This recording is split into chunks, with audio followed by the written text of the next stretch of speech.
Welcome to Sporty's What You Should Know Instrument Rating DVD course. This integrated system combines DVD video segments with flight and ground lesson plans, interactive quizzes, and a PTS guide to professionally and thoroughly prepare you for the instrument written, oral, and flight tests. But this course will take you beyond the check ride, with real-world experience from Flying Magazine's Richard L. Collins in segments we call Airfacts. Dick Collins has written 11 books, holds ratings all the way up to airline transport pilot, has accrued over 17,000 flight hours, and in the process has flown almost every type of aircraft there is. This is Volume 1, focusing on instrument flying fundamentals. Looking ahead, Volume 2 covers the air traffic control system, communications, and the pilot's role in the system. Volume 3 begins instrument approaches, and flying en route is the topic in Volume 4. You'll find out what you should know about weather and how it relates to your IFR flying in Volume 5. And Volume 6 introduces you to GPS, advanced systems, and navigation for instrument pilots. Volume 7 concludes the series with final test preparations and emergency procedures. Your host is Rob Ryder, an instrument-rated pilot and Emmy Award winner who is a real aviation enthusiast. Rob announces various air shows and also hosts Sporty's Private Pilot DVDs.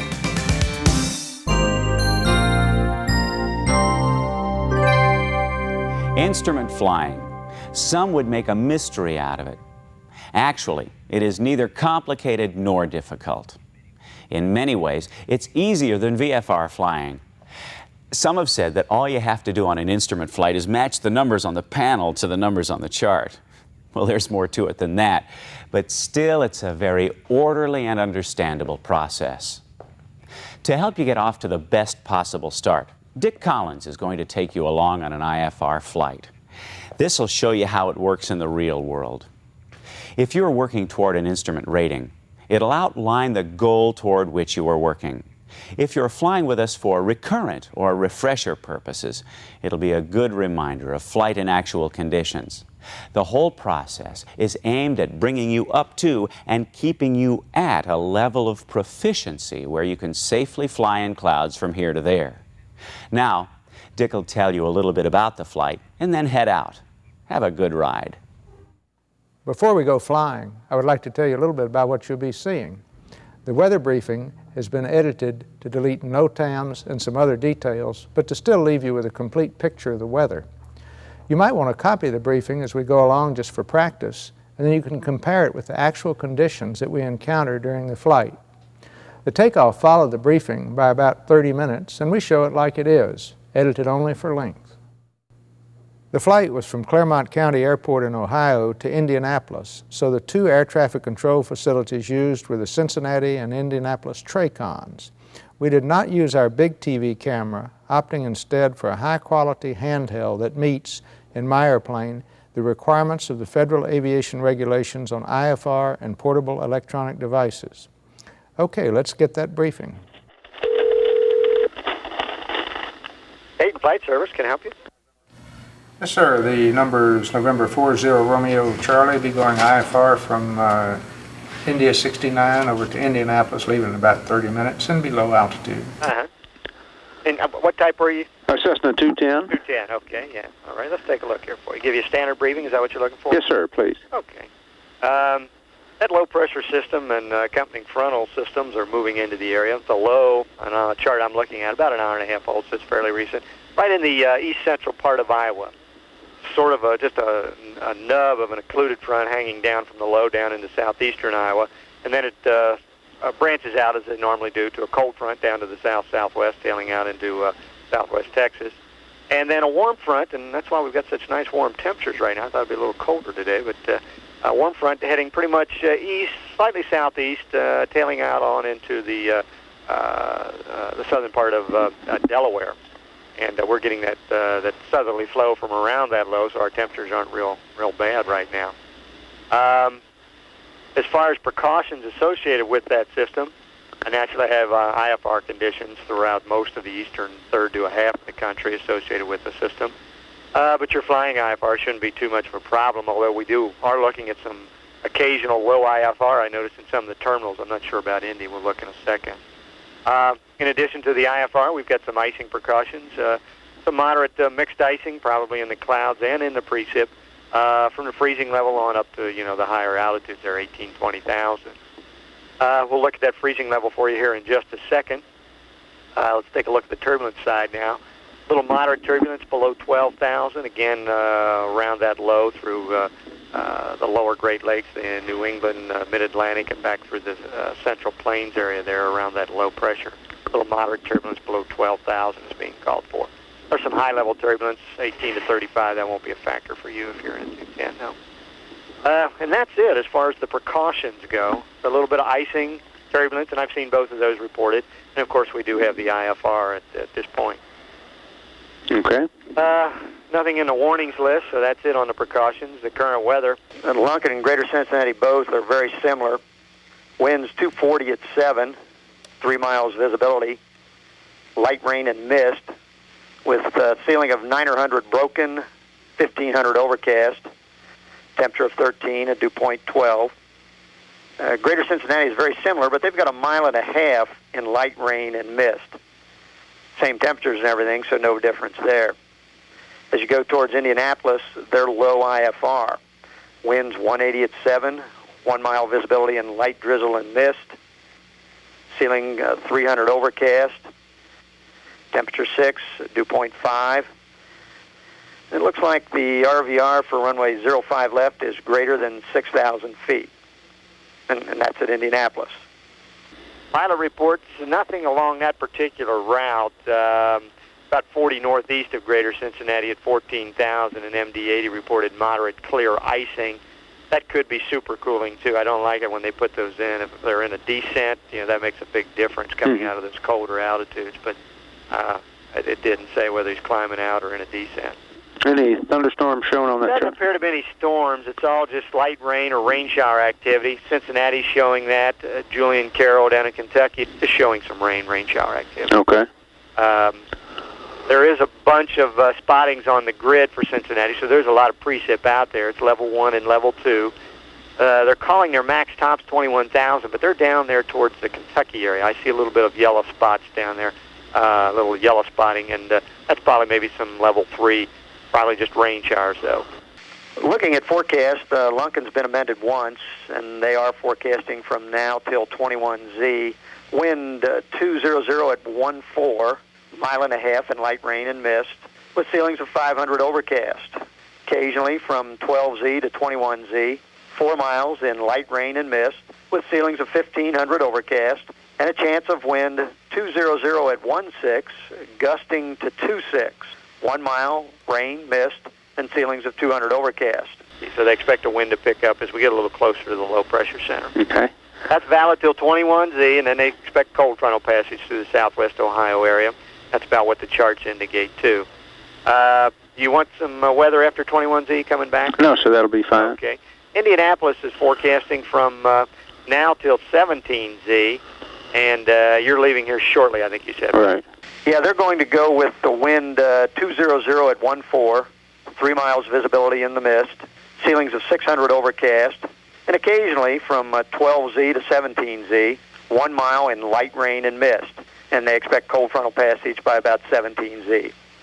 Your winds aloft, and they're showing that freezing level probably above 8,000, I would think. Okay. So if you want to plan on that. Indy's showing a -1 up at 9,000. Cincinnati's showing a +1 at 9,000. Your winds aloft to Cincinnati at, what do you want to look at, 3 and 6? Be fine, yeah. Okay, yeah. 220 at 39, 240 at 51. Wow. Indianapolis almost identical. 220 at 39, 240 at 48. Okay, we finished up that briefing. We're satisfied with both the weather and the options, decided on Springfield, Illinois as an alternate, and filed a flight plan.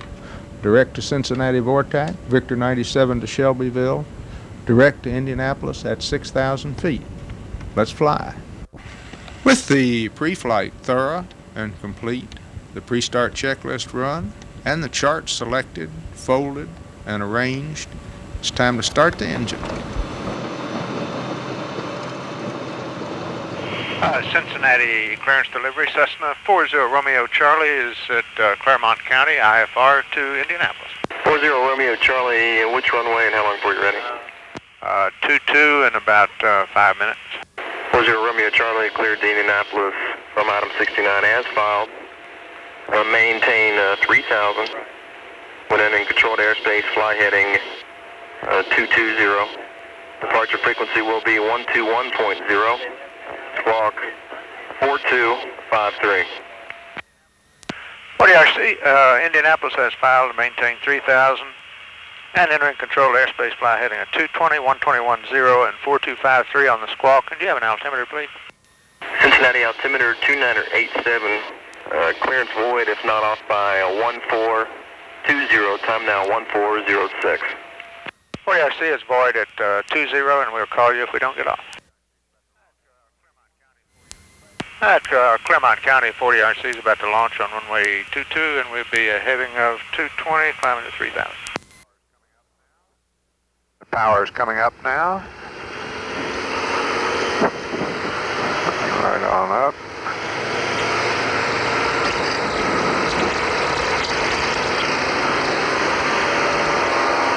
And the power is set, and the EGT is okay for takeoff. And we'll lift off. And the landing gear is coming up now.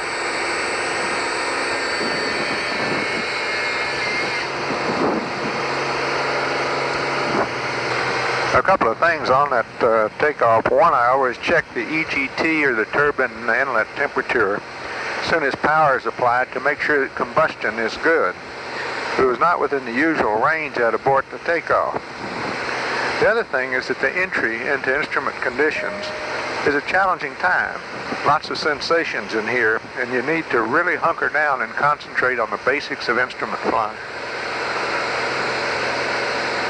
Departure 40 RC is off of Clermont County, and we're climbing to 3000, heading at 220. Centurion 40 Romeo Charlie, Cincinnati departure, radar contact. Turn right heading 330, vector for your climb. Climb and maintain 4000. That's right to 330 and up to 4000, 40 RC. We're climbing now. It's a little bumpy in here, but we've got a heading of 330, which will take us north, and then they'll vector us over to Victor 97. We're cleared up to 4,000 feet. It looks a little brighter outside now. Still some bumps and some showers on the radar.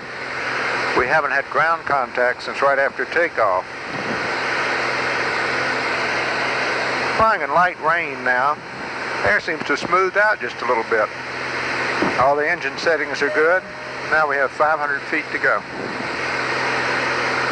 Centurion 40 Romeo Charlie, climb and maintain 6,000.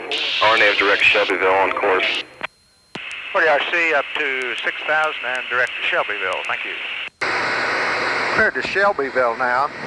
A quick look at the Loran shows that it's 296 degrees. We'll turn to that and put in some correction for that strong southwest wind. We're cleared up to 6,000 now, and we'll get the VOR set up for Shelbyville. Nothing on the radar and nothing on the storm scope, but it is bumpy. And it really is often bumpy when you have a forecast wind of about 60 knots at 6,000 feet.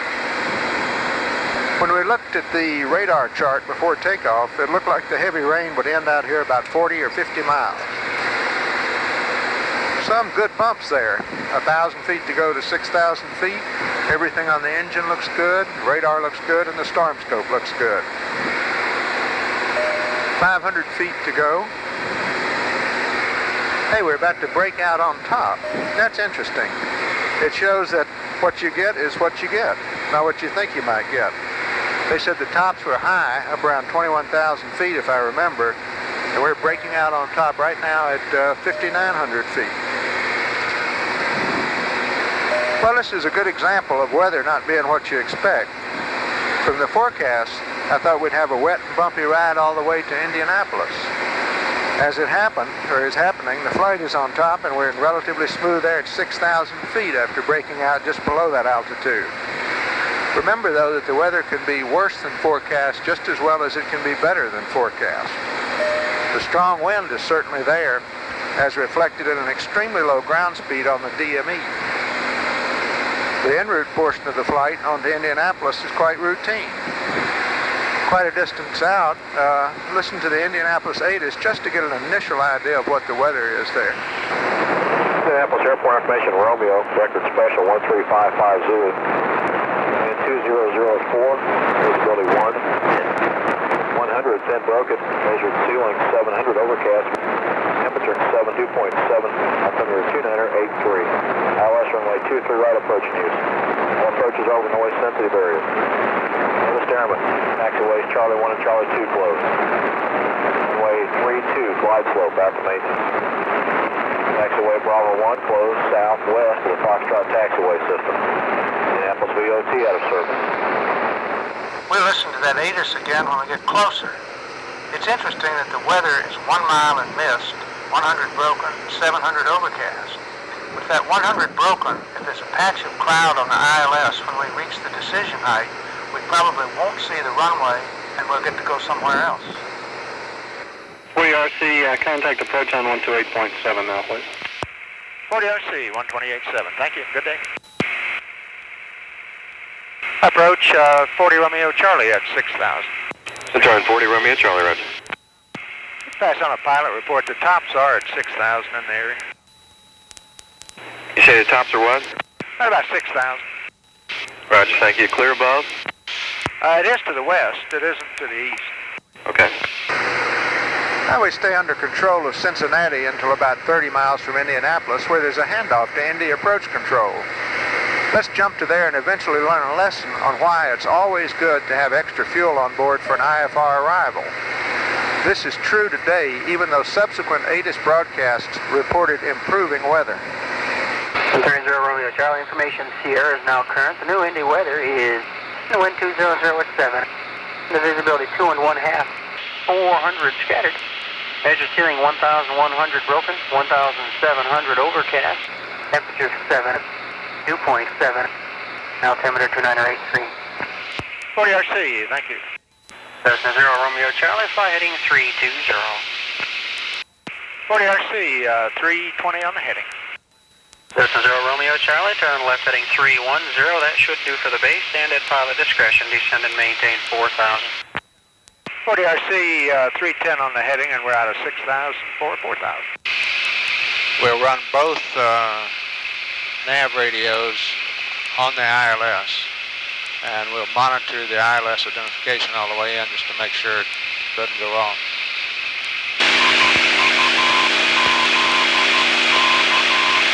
Okay, that's IUZK, which is the localizer at Indianapolis.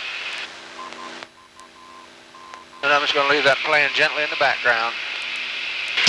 Okay. 0 Romeo Charlie, contact Indy approach 119.3. 40RC, good day. 190 down to 5, 83 meter 40.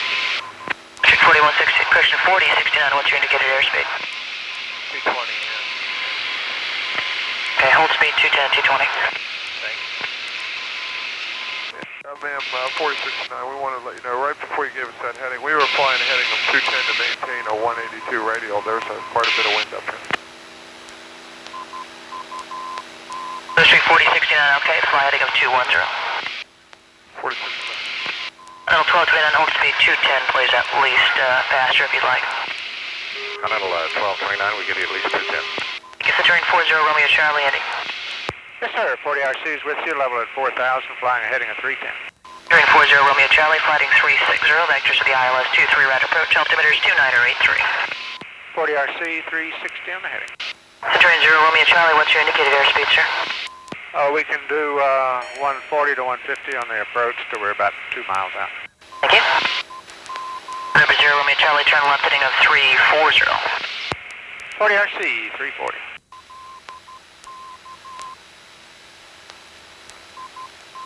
Indy approach, Northwest 696, 15,000. Northwest 696, Indy approach, maintain 15,000, expect vectors ILS 23 right approach, altimeter is 2983, diabetes information, Sierra.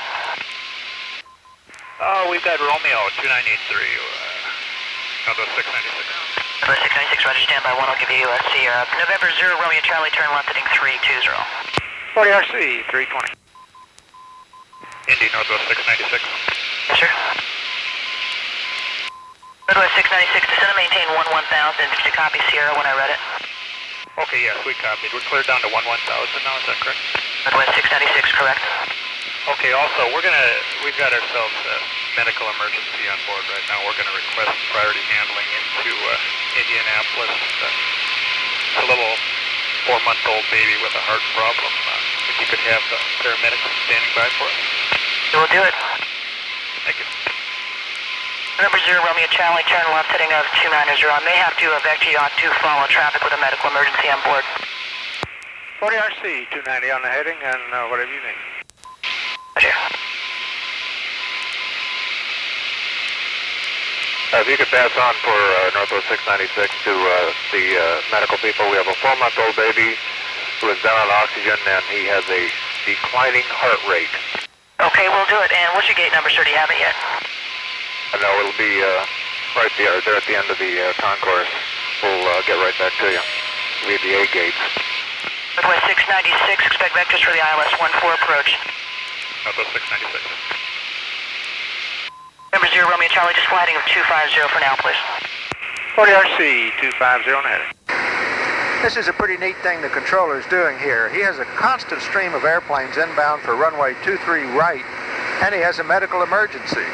So instead of vectoring the emergency for 23 right, he's putting him straight in on runway 14 and making a gap in the line of airplanes to runway 23 right to ensure that the airplane will be able to land straight in with no delay. Never let anyone tell you those controllers aren't responsive, talented, and ready to handle anything. Number 0, Romeo Charlie, flighting of 190, sir. 40RC, 190 on the heading. Midway 1778, reduce speed to 210. 210, Midway 1778. Northwest 696, you're 9 miles from the outer marker. Maintain 4,000, correction, maintain 2,500 till established on a localizer, cleared ILS, runway 14 approach. Clear the ILS 14, Northwest 696. 469 to tower. District 4069, yes, sir. Thank you. Contact the tower 120, point enter. Good day. United 322, Ada Sierra is on the air now. Wind 21010, visibility 4 miles with mist. The measured ceiling 700 overcast. Temperature dew point 7, altimeter 29083. Okay, 29083, and we copy all the rest for United 322, thank you much. Roger, November 0, Romeo Charlie, turn left heading 180. 40RC, 180 on the heading. United 322, descend and maintain 7,000, then reduce your speed to 210. Okay, 210 on airspeed, down to 7,000, United 342. Number 0, Romeo Charlie, descend and maintain 3,000. 40RC out of 4,000 for 3,000. Midway 1778, flighting of 110. 110 for Midway 1778. Northwest 696, contact the tower 120, point enter. Good day, sir. 1209, so on. Midway 1778, reduce your speed to 180. 1180, Midway 1778. Number 0, Romeo Charlie, you're 4 for the marker, turn right heading 190, maintain 3,000 till established on a localizer, cleared ILS 23 route approach. Thanks for the help today. 40RC, thank you, and that's heading of 190, maintain 3 to the localizer and cleared for the approach. After being cleared for the approach, this arrival really turns into somewhat of an anticlimax. The weather has improved dramatically. The airplane with the emergency is landing. Because of the emergency, we were vectored a bit out of the way, but not much.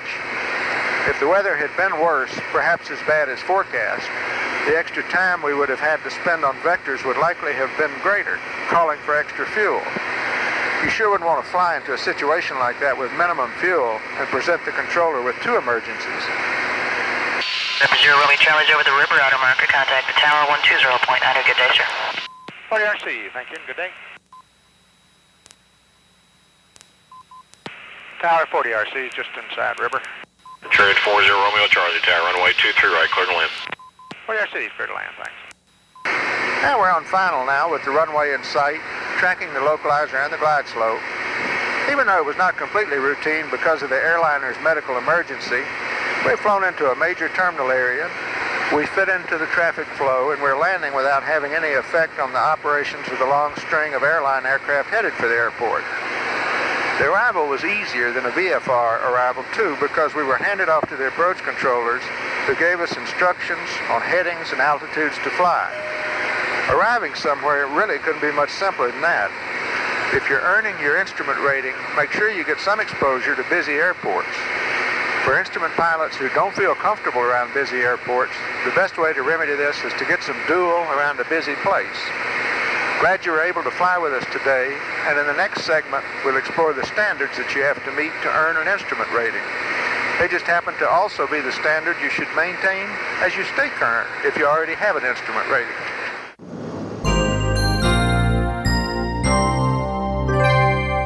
After the private pilot certificate, an instrument rating will take you into more new learning than any other airplane pilot certificate or rating. The commercial pilot certificate is an extension of what you learned while becoming a private pilot. A multi-engine rating mainly concerns handling a second engine, or perhaps better stated, it's learning to fly a twin-engine airplane on one engine. The instrument rating is new and challenging. As you work toward the instrument rating, you're learning to control the airplane more precisely, to navigate by radio aids, to deal with air traffic control, and to make instrument approaches. Piper 02 November, Lanka Tower, runway 24, report Keeley inbound, wind 250 at 12. The requirements for an instrument rating are listed in the FAR 61.65 and include both ground and flight instruction.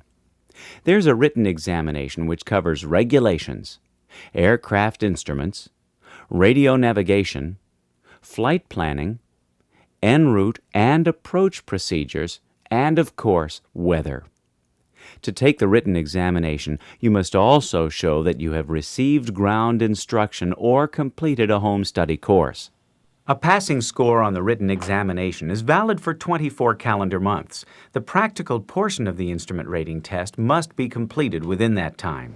You must have 50 hours of cross-country flight time as pilot in command, of which 10 hours must be in airplanes for an instrument airplane rating. A total of 40 hours of actual or simulated instrument time is required. At least 15 of these instrument hours have to be instruction from an authorized instructor in the aircraft category, likely airplane, for which the instrument rating is sought, and at least 3 of these hours of instruction must have been in preparation for the practical test within 60 days preceding the date of the test. One cross-country flight performed under IFR must be 250 nautical miles in length with an instrument approach at each airport to include 3 different kinds of approaches with the use of navigation systems. The criteria for the oral and practical portions of the test are listed in the Instrument Rating Practical Test Standards book. This book describes the minimum performance standards for each of the pilot operations required during the flight and oral portions of the test for the instrument rating. You can also use the Test Standards book as a yardstick to measure your progress toward the instrument rating. The practical test is structured to resemble an actual flight under instrument flight rules in instrument conditions. You'll be expected to exhibit adequate knowledge of aviation weather by obtaining, reading, and analyzing weather information. Cross-country planning includes knowledge of the aircraft's performance capabilities and calculating fuel requirements, considering power settings, flight altitude, wind, and required reserve fuel. The examiner will ask you to explain the airplane systems and instruments. This will include operating characteristics and limitations of the flight instruments, as well as the airplane navigation systems. During the instrument cockpit check, you must determine that the navigation and communications radios and flight instruments are in condition for an IFR flight. You will be expected to show adequate knowledge of ATC clearances, pilot and controller responsibilities, and correctly follow ATC clearances. As the test progresses, you must comply with air traffic control clearances and procedures for departure, en route, holding, arrival, and instrument approaches. When communicating with ATC, you must use proper phraseology and technique. Two-way communications failures, airplane system, and instrument malfunctions must be recognized and properly managed. 7 maneuvers make up the flight by reference to the instruments portion of the test standards. They are straight and level, change of airspeed, constant airspeed climbs and descents, constant rate climbs and descents, timed turns to compass headings, steep turns, and recoveries from unusual flight attitudes. Recoveries from unusual attitudes must be performed without using the attitude indicator. Steep turns are performed using all available instruments. At least 2 of the remaining maneuvers must be done without using the attitude and heading indicators. Minimum performance standards on the flight maneuvers are heading plus or minus 10 degrees, altitude plus or minus 100 feet, airspeed within 10 knots, and bank angle within 5 degrees. Climbs and descents must level off within 100 feet of the assigned altitude. Constant rate climbs and descents must be within 100 feet per minute of the desired rate. When making turns to magnetic compass headings and steep turns, you must roll out of the turn within 10 degrees of the specified heading. Tracking courses to and from VORs and non-directional beacons requires that you first tune to and identify the station. If an approved GPS is used, you must properly enter the appropriate waypoints and set the unit correctly. Desired courses must be intercepted at the specified angle, and VOR or GPS courses must be maintained within a 3/4 scale deflection of the CDI. NDB bearings must be maintained within 10 degrees. For VOR, NDB, and GPS tracking, minimum performance calls for maintaining airspeed within 10 knots, altitude within 100 feet, and heading within 5 degrees. If the airplane is equipped with DME or GPS, arcs, which are a part of a circle centered on a VOR or waypoint, must be maintained within 1 mile. In the instrument approach and landing phase of the test, you must fly 2 different non-precision approaches. At least one of these approaches must be done without using the heading and attitude indicators. During the final approach segment of the non-precision approach, heading must be maintained within 10 degrees, altitude within 100 feet, and airspeed within 10 knots. There can be no more than a 3/4 scale deflection using the CDI or 10 degrees bearing deflection on an ADF. For both approaches, you must reach the minimum descent altitude at a point from which you can make a normal descent to the landing runway. Until the runway is in sight, you cannot descend below the minimum descent altitude and cannot be more than 100 feet above the MDA. You must also fly an Instrument Landing System, ILS, approach. An ILS is one kind of precision approach, meaning that there is very accurate glide slope information in addition to course guidance. During the final approach segment of an ILS, the airspeed must be maintained within 10 knots, and there can be no more than a 3/4 scale deflection of localizer or glide slope indications. Descent on the glide slope is continued to the decision altitude, DA.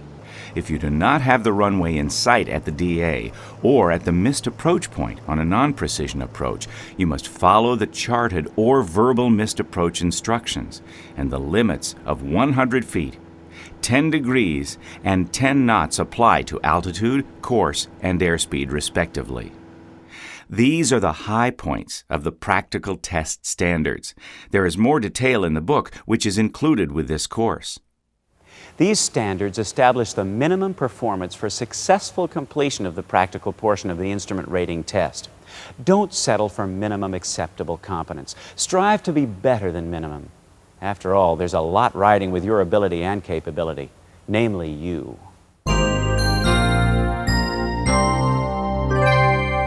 Now let's move inside the cockpit and consider 3 fundamental skills you must develop as you become an instrument pilot. These skills are instrument scan, instrument interpretation, and airplane control.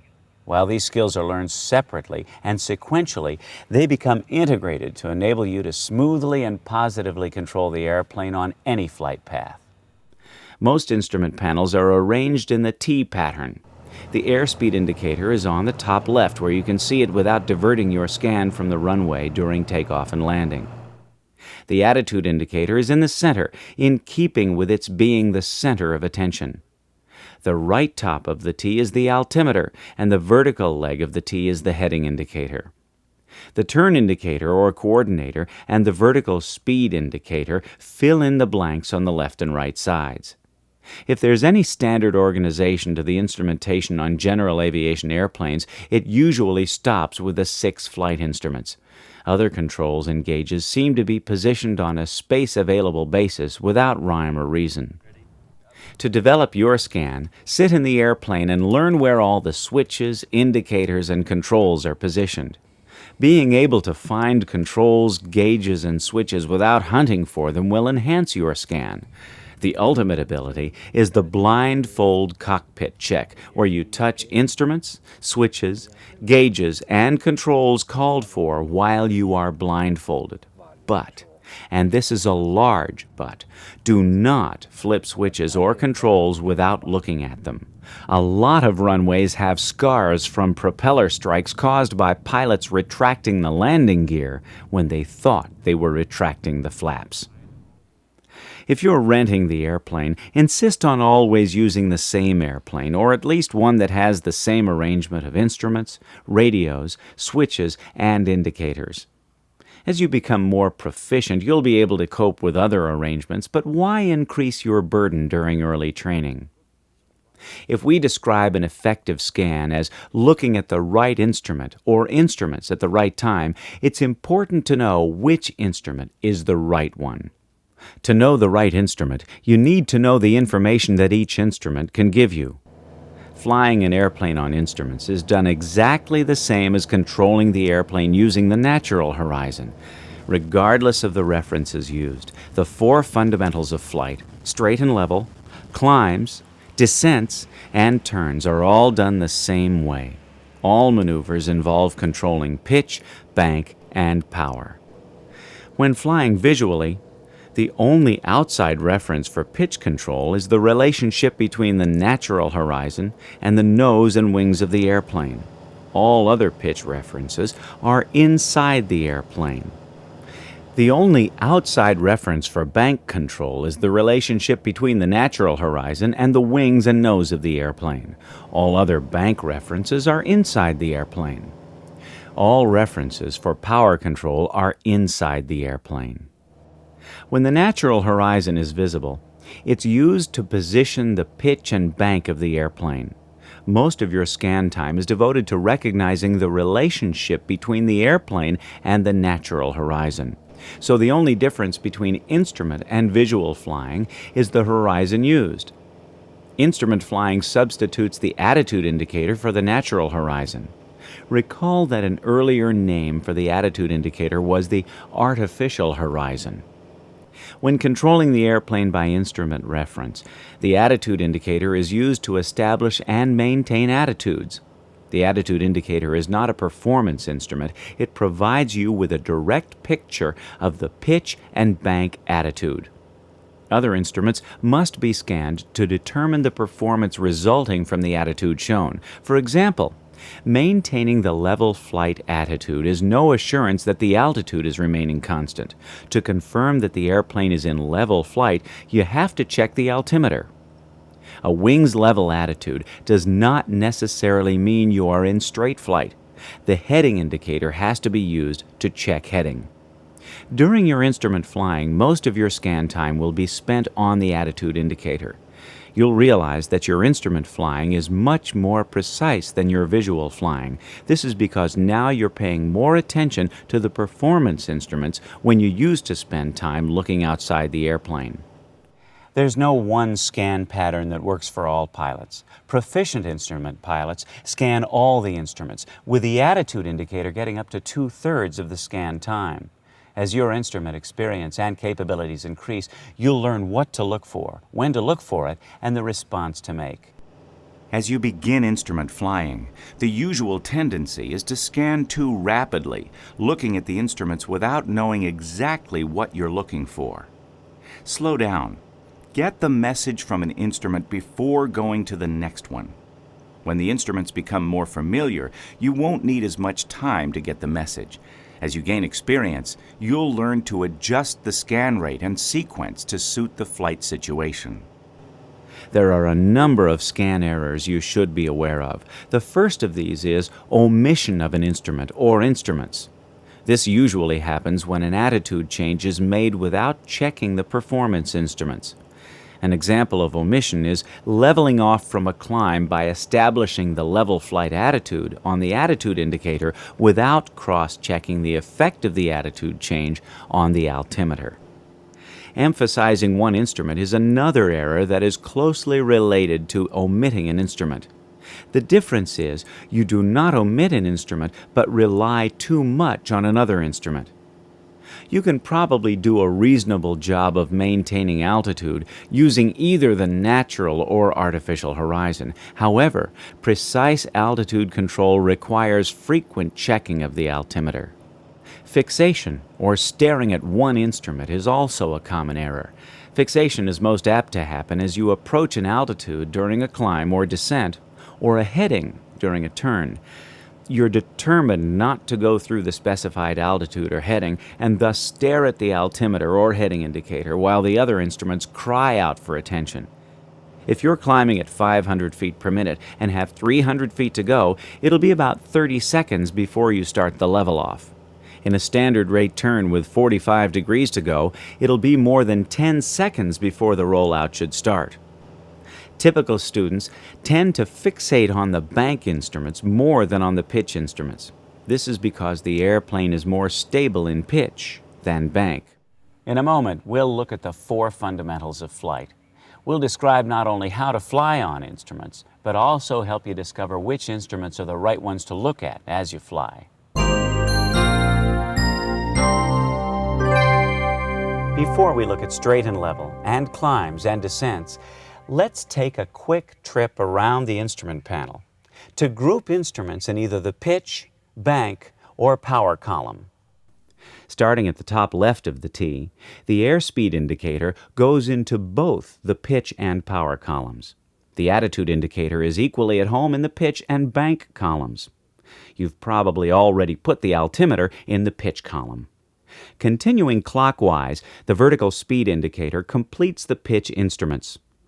The heading indicator, turn coordinator, or turn needle and the ball, or slip skid indicator complete the lineup in the bank column. To avoid confusion, we'll use the name turn indicator for both the miniature airplane of the turn coordinator and the turn needle. Power instruments are completed with the tachometer or the combination of the tachometer and the manifold pressure gauge. Depending on the maneuver, each of these instruments will sometimes play the leading role and at other times may be in a supporting role. Like your visual flying, most of your instrument time will be spent flying straight and level. The instrument pilot's definition of straight and level is maintaining constant altitude, heading, and for some phases of flight, a new addition, a constant airspeed. As the complete instrument pilot, you should be able to maintain heading, altitude, and airspeed at speeds ranging from cruise to approach. Within the normal speed range of an airplane, there are many combinations of power and pitch which will maintain altitude at different airspeeds. Recall proper pitch and power produces predictable performance. For example, a low power setting and nose-high pitch will maintain altitude at low airspeed. At the other end of the airplane's working speed range, a high power setting and low pitch attitude will bring about level flight at high airspeed. At a given power setting, the weight of the airplane can also affect the pitch attitude for level flight, but this can usually be disregarded in light training airplanes. While the attitude indicator gives us a direct picture of the pitch attitude of the airplane, let's look at the clues the indirect instruments can provide. These indirect instruments are the airspeed and vertical speed indicators and the altimeter. With a constant power setting, if there is no turbulence, any deviation from altitude is caused by a change in pitch attitude. Assuming constant power, the altimeter will give you an indirect indication of the pitch attitude. Any deviation from the assigned or desired altitude is a signal you need to make a pitch change. The direction and rate at which the altimeter departs from the desired altitude is an indication of the amount of pitch change needed.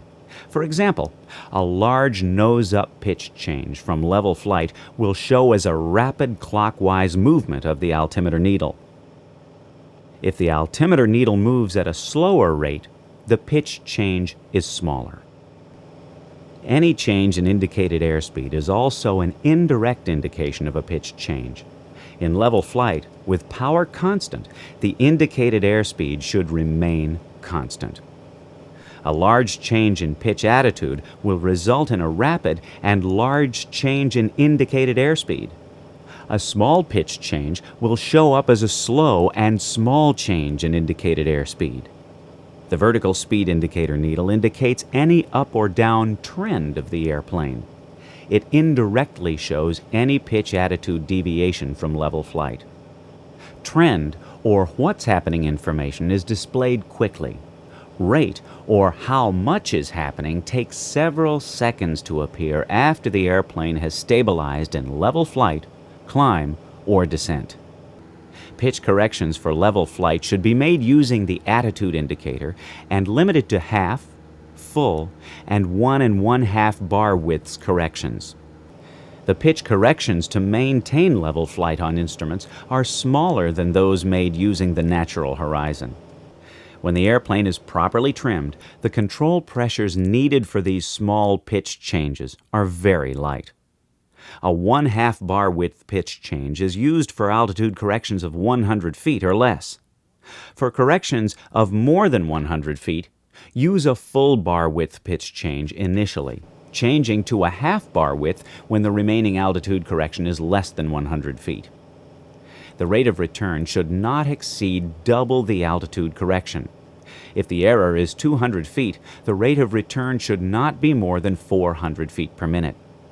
At this rate, it will take 30 seconds to return to the assigned altitude, giving you time to pay attention to heading, engine instruments, or navigation indicators. Try not to exceed a climb or descent of 500 feet per minute when returning to a desired altitude. Heading and bank control are virtually the same thing. Heading will stay constant if the wings are kept level in coordinated flight. The wings of the miniature airplane and the horizon bar of the attitude indicator will give you an overall picture of the wing attitude. But small banks are difficult to detect. Small deviations from wings level attitude are more easily detected using the banking scale and center index.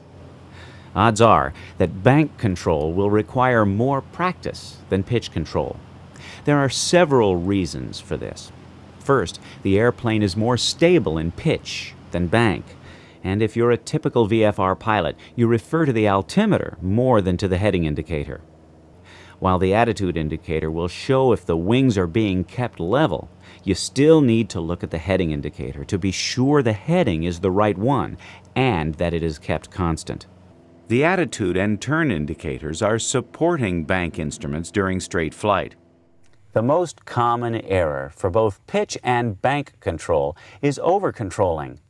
Just as an excessive climb or descent will cause you to overshoot altitude, an excessive rate of turn results in overshooting the target heading.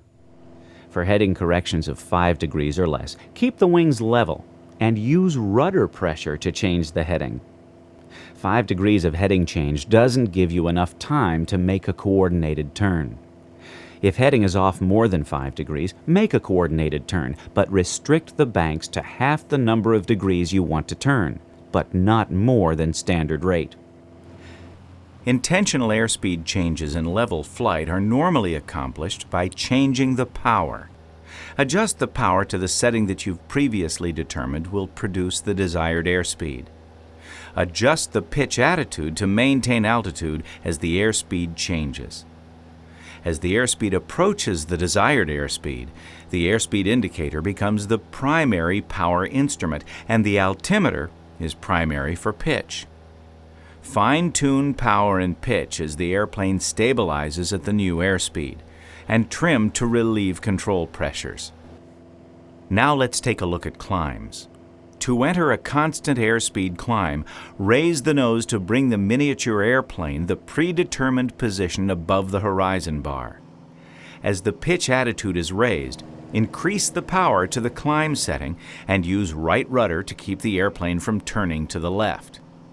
Adjustments of the climb attitude will be dictated by the indicated airspeed. If airspeed is too high or low, the pitch attitude must be changed. Don't chase the airspeed indicator to make the change.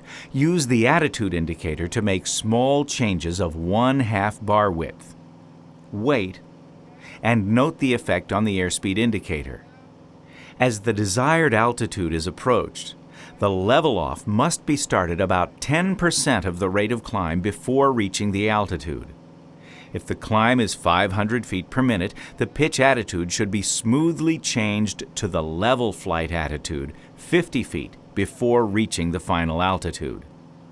Use the attitude indicator to set the level attitude and grade this attitude using the altimeter. As airspeed approaches cruise airspeed, let's consider a concept called overpowering for power management during the level off from a climb. This technique is used to make the transition easier, quicker, and smoother.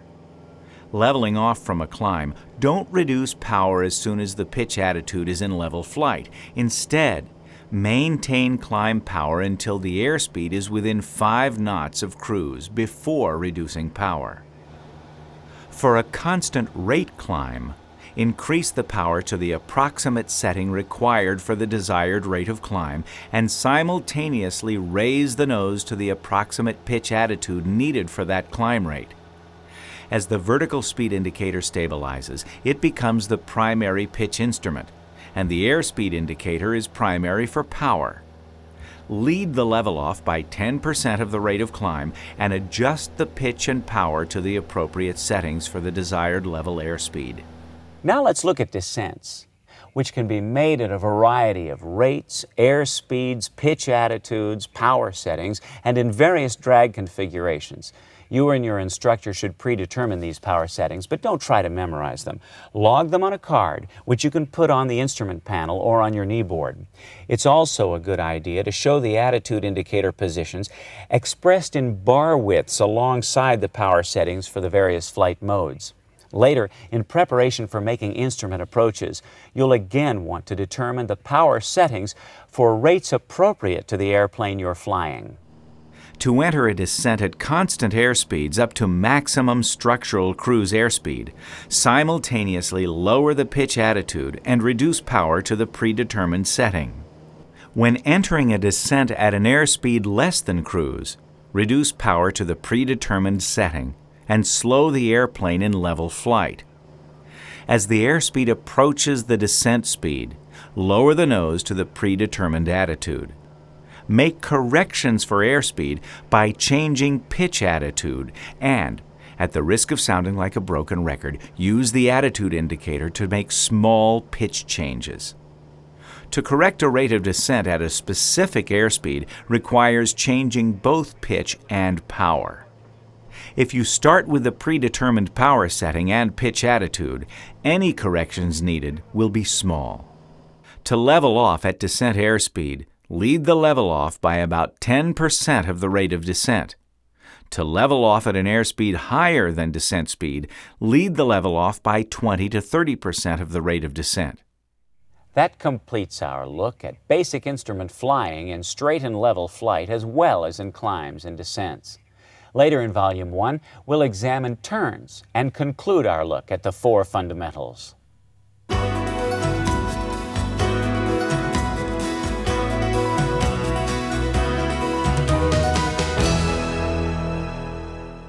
In the early days of aviation training, devices were used to teach systems and procedures. But this early training was followed by the growing need for devices that could simulate flight. The link trainers, which were widely used during World War II, were the first devices which approached flight simulation.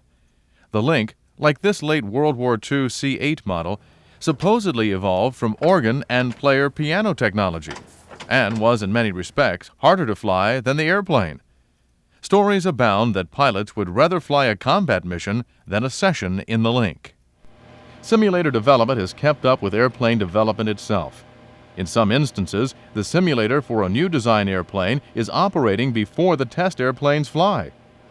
20 of the required 40 hours of actual or simulated instrument time may be instrument instruction by an authorized instructor in an instrument ground trainer, acceptable to the administrator of the FAA. As you might expect, the value of the instruction is directly related to the degree of sophistication of the trainer, and more so, the competency of the instructor. The complaint, "It doesn't feel like the airplane," echoed about the link, is still heard today. Only the multi-million-dollar simulators have perfect fidelity with the airplane they simulate. All trainers fly like airplanes in that control inputs produce the same results. The difference may be in response time, the rate of response, or both. These same differences can be found in different makes and models of airplanes, though. Indeed, there are even subtle differences between airplanes of the same make and model. Years ago, the kiss of death for an aspiring pilot was that he or she flew mechanically.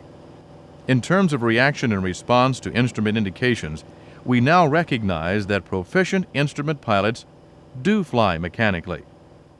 Ground trainers enable you to practice and develop the reflexive, mechanical response to instrument indications. Another complaint is that the trainer is harder to fly. A lot of the harder to fly is usually induced by the pilot of the trainer. What usually happens in the trainer is the same as what happens to some pilots in the airplane. Many pilots who are comfortable flying VFR show signs of increased tension, stress, and control movement as soon as they start flying simulated instruments. The cruise or en route portion of an IFR flight is usually the least complicated and the least challenging. The departure phase and the arrival, especially the instrument approach, are the most demanding. Ground trainers have the advantage of allowing you to practice the difficult parts of the flight without spending a lot of time on the easy parts. Consider instrument approaches. In the airplane, it is hard to fly more than 4 ILS approaches in an hour. This is because of traffic and positioning the airplane for the next approach. In fact, you are probably lucky if you get 4 approaches. The approaches will probably all be the same, and the 4th repeat of the same approach will not be much of a challenge. You can at least double that number in the ground trainer, with all of them different approaches, or at least the same approach with different wind conditions. The plotter records your performance, giving you and your instructor a realistic basis for evaluation of the flight. Learning to fly instruments is largely a repetition of experiences, real or contrived, which replicate the real world of instrument flying. In the ground trainer, you can perform many more repetitions per hour than you can in the airplane, which makes the trainer much more cost-effective. In the airplane, the operational difficulty level of dealing with ATC is a function of factors which are beyond the instructor's control. In the trainer, the instructor can control the ATC complexity level so as to make it fun while still keeping a light sweat on your forehead. Be positive. Don't dwell on the real or imagined negative aspects of the trainer. A lot of what you get out of the trainer depends on your mental attitude. Studies have proven that a negative mental attitude diminishes the value of even the most sophisticated simulator. If there is anything that'll make you aware of the value of the instrument scan we've been talking about, it will be flying instruments in turbulence. In smooth air, we have a condition where nothing much is disturbed until the pilot moves something. In turbulence, each instrument may seem to have a life of its own. The attitude indicator is quite important when instrument flying in turbulence. If the going gets bad enough, it'll become the instrument that you'll look at virtually all the time because it is the only direct indication of bank. It is of primary, urgent importance that you maintain roll control of the airplane regardless of how turbulent the air becomes. Look at it this way. The airplane is stable in pitch. That is, if disturbed, it will, on its own, seek the status quo that existed before the disturbance. It's not so stable in roll. If disturbed, say a wing drops 30 degrees, and you do nothing, things are likely to get worse instead of better. Job number one in turbulence is keeping the wings level or at the desired angle of bank in a turn. You can't ignore everything else in light to moderate turbulence, so you do have to scan the other instruments just as you do when flying in smooth air. You'll be more likely to see excursions in the other instruments when it's bumpy. Some are more important than others. For reasons that we'll explain, an altitude deviation is a primary error to catch early. When IFR, Big Brother, is watching your altitude and a deviation from assigned altitude of 300 feet activates a signal to the controller. This flight is off altitude. Depending on the equipment in your airplane, a 300-foot deviation might show when you are somewhere between 250 and 300 feet off. The best deal in bumps is to try to keep the altitude within 100 feet. From a practical standpoint, it's more important to make a timely altitude correction than a heading correction. That's not to say that you should let your heading wander. It's only to point out that when it comes to getting close to other airplanes, what ATC doesn't like, altitude may be more critical. If you are en route, gently stray 20 degrees off heading and take a half minute to catch it and correct it. Required separation with other aircraft is not likely to be compromised. If you stray 400 feet on altitude and don't catch it for 30 seconds, legal separation might be compromised. Airspeed in turbulence is best thought of as being okay within an acceptable range. Just the fact that the air is turbulent means that the airspeed will vary. If it is convective turbulence, there will be up and down drafts, and holding altitude without changing power means the airspeed will vary. If it is wind shear turbulence, the airspeed variations might be dramatic. If the turbulence is caused by wind flowing over rough terrain and you are downwind of that terrain, there will be up and down drafts. In these, maintaining altitude without changes in power will mean that the airspeed will vary. How much to let the airspeed vary before adjusting power?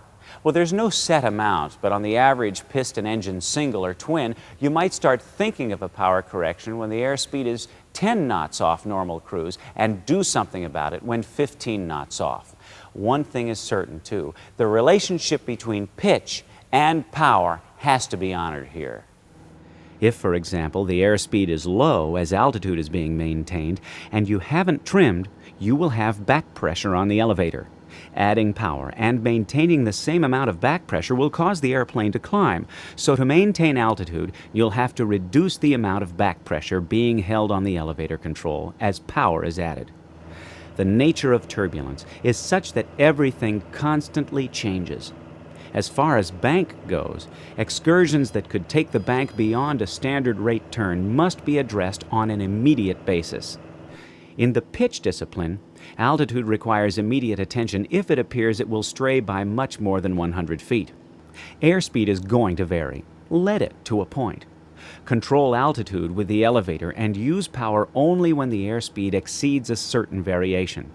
To do otherwise would honestly be to work too hard in many conditions. Chances are, whatever